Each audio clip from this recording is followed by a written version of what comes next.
If the feelings wheel has failed you, I'm about to make your day. Hi, I'm Alora, and I have level 2 autism and combined type ADHD, also dyslexia. And I'm currently pursuing a PhD in a new field called neurodivergent creativity because my special interest is neurodivergence and making tools and strategies for neurodivergent people that nobody else has come up with because they don't understand what it's like to live inside the head of a neurodivergent person. Behold, I have made a thing! I mean, you actually have to click to behold, but you know. This deck is a playable version of a book I'm working on that helps you translate your feelings into language that actually makes sense, both to you and to other people.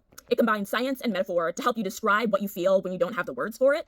Each card is designed to translate your internal weather into something comprehensible to others. There are 4 types of cards. Sensation cards describe what your body feels. Metaphor cards paint the emotional picture.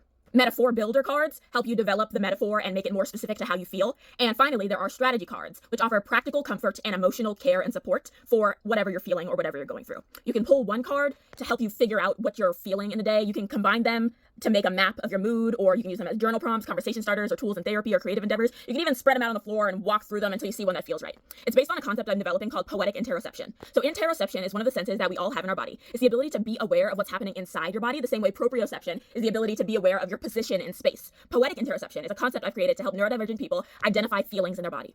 Because it's really hard to name your feeling, to name I'm feeling anxious or I'm feeling overwhelmed or I'm feeling upset, because to us, all of those feelings might feel like a stomach ache. All of those feelings might feel completely abstract and nothing like what people say emotions feel like. So I, for my whole life, have described my emotions as metaphors because I'm a poet, and so metaphors are how I understand the world. And it was really helpful for my mom because I could say, I feel like a hornet trapped in a Sprite bottle, and she would understand the anxiety and the tension that is building up in me and how I feel and what I'm feeling. And through knowing that I felt like a hornet trapped in a Sprite bottle, she can deduce that I am overwhelmed and anxious, and she can help.